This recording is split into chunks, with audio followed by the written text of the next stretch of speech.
Hello students, today we are going to study mass and weight। तो सबसे पहले मास को स्टडी करते हैं कि ये होता क्या है, फिर हम लोग वेट को स्टडी करेंगे।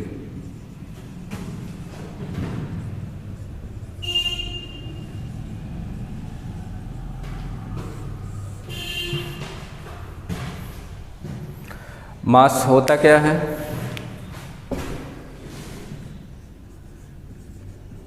इसको हम स्मॉल m से डिनोट करते हैं।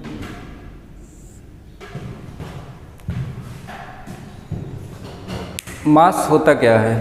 तो आंसर है कि it mass is the quantity of matter contained in a body और प्रेजेंट इन ए बॉडी।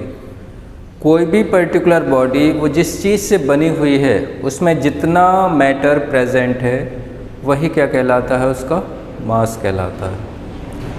अगर हम इस मार्कर की बात करेंगे तो मार्कर में जितनी भी चीज़ें प्रेजेंट हैं, जितना भी प्लास्टिक पार्ट, इनर मटेरियल, सारी चीज़ें जो इसके अंदर कंटेंट है, इसको हम बोलते हैं इसका मास। तो अगर डेफिनेशन ऑफ मास देखेंगे तो it is quantity of matter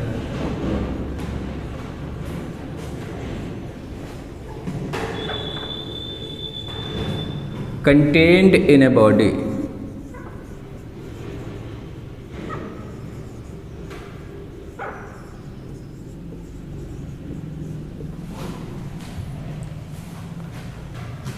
this is the amount of matter present in a body, it is called its mass। मास जो है it is a fixed quantity, क्योंकि अगर हम इस मार्कर को कहीं पे भी ले जाते हैं इन स्पेस ऑन अर्थ या किसी भी प्लैनेट पे, तो इसमें जितना मैटर प्रेजेंट है वो कभी भी चेंज नहीं होगा। जितना मैटर यहाँ पर है इसको कहीं पे भी ले जाएंगे उतना ही मैटर उसमें हमेशा प्रेजेंट रहेगा। इसका मतलब ये हुआ कि मास जो है ऑब्जेक्ट का वो हमेशा फिक्स्ड होता है, वो कभी भी चेंज नहीं होता, क्योंकि whatever matter is present in it does not change.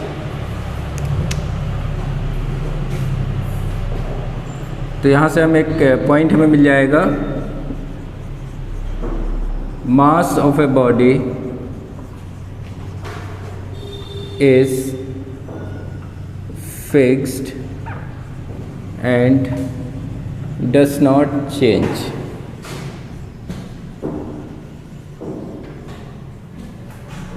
और इसको मैंने बताया था हम डिनोट करते हैं बाय लेटर m। तो अगर इसकी SI यूनिट की बात करेंगे, SI unit of mass it is kg। ये एक फिज़िकल क्वांटिटी है जिसको हम kg में मेज़र करते हैं, और ये एक स्केलर क्वांटिटी है। Second point SI unit of mass. Third, it is a scalar quantity।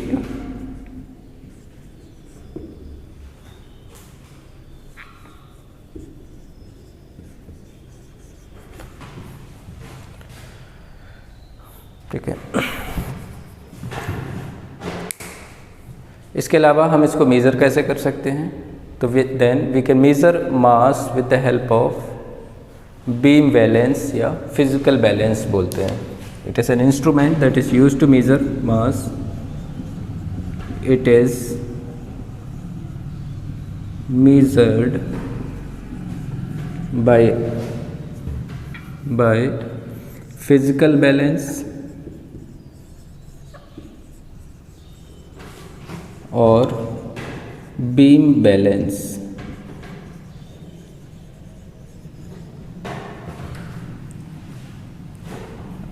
थोड़ा सा फ़र्क होता है नॉर्मल स्प्रिंग बैलेंस जो हमें वेट बताता है टू फिज़िकल बैलेंस। ठीक है, तो ये एक इंस्ट्रूमेंट है जो हमें मास को मेज़र करके बताता है। ठीक है, तो all these are points about मास।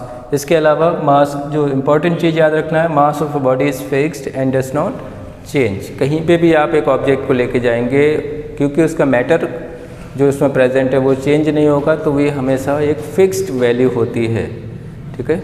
और इसका कुछ ना कुछ वैल्यू ज़रूर होगा, बिकॉज अगर कोई भी ऑब्जेक्ट एग्जिस्ट करेगा तो उसके पास कुछ ना कुछ मैटर ज़रूर होगा और उसका कुछ ना कुछ मास भी ज़रूर होगा। सो हर एक बॉडी के पास कुछ ना कुछ मास होता है and it is always a positive value, और वो हमेशा एक पॉजिटिव वैल्यू बताएगा। अब दूसरा हम बात करेंगे वेट की। तो वेट क्या होता है, व्हाट इज़ वेट, और मास से ये कैसा डिफर करता है वो भी हम लोग स्टडी करेंगे इसमें।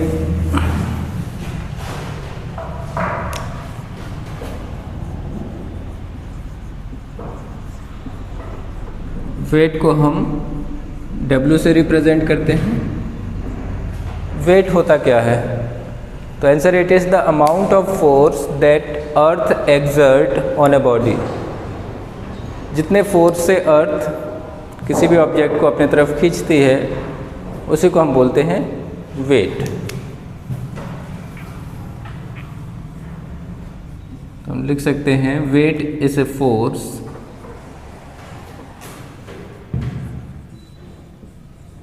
with which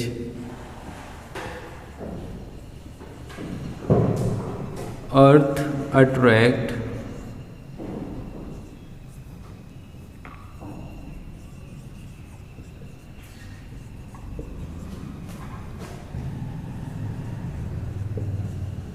every object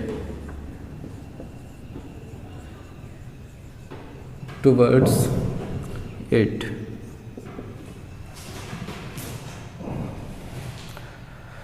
तो व्हाट इज़ वेट, वेट हमारा क्या है, एक फोर्स है। कौन सा फोर्स, वो फोर्स जिससे अर्थ सभी ऑब्जेक्ट को अपने तरफ अट्रैक्ट करता है, पुल करता है, दैट इज़ वेट, ठीक है। तो यहाँ से हम जानते हैं F इक्वल टू क्या होता है, फोर्स अगर हमें कैलकुलेट करना होगा तो force by Newton second law हम जानते हैं होता है मास इनटू एक्सेलरेशन, ठीक है। तो आप बताइए हर एक ऑब्जेक्ट के ऊपर अर्थ कितना फोर्स अप्लाई करेगा, तो answer it is mass into acceleration. लेकिन यहाँ पे जब हम बात करते हैं अर्थ की तो एक्सेलरेशन क्या बन जाता है, एक्सेलरेशन ड्यू टू ग्रेविटी। तो weight will be equal to this, तो जो फोर्स लगेगा वो किसके बराबर होगा, mass into acceleration due to gravity. और इसी को हम लिख सकते हैं weight W is equal to mass M into G. यहाँ पे फॉर्मूला वाइज लिख सकते हैं, फोर्स इक्वल टू क्या होगा, mass into acceleration due to gravity.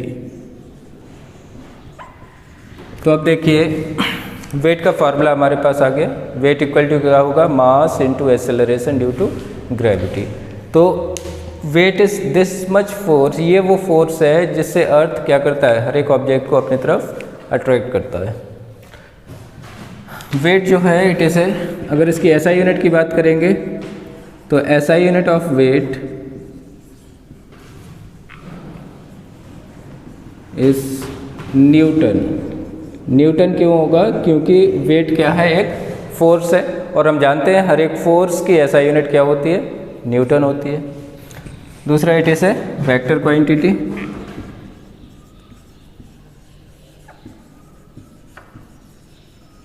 क्योंकि इसमें जो डायरेक्शन ऑफ फोर्स होता है वो फिक्स होता है, अर्थ सभी चीज़ों को अपने सेंटर की तरफ अट्रैक्ट करता है।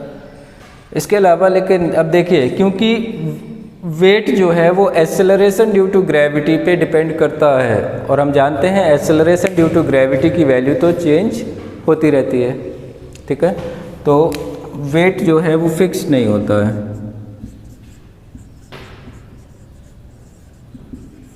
Weight of a body is not fixed and changes from place to place।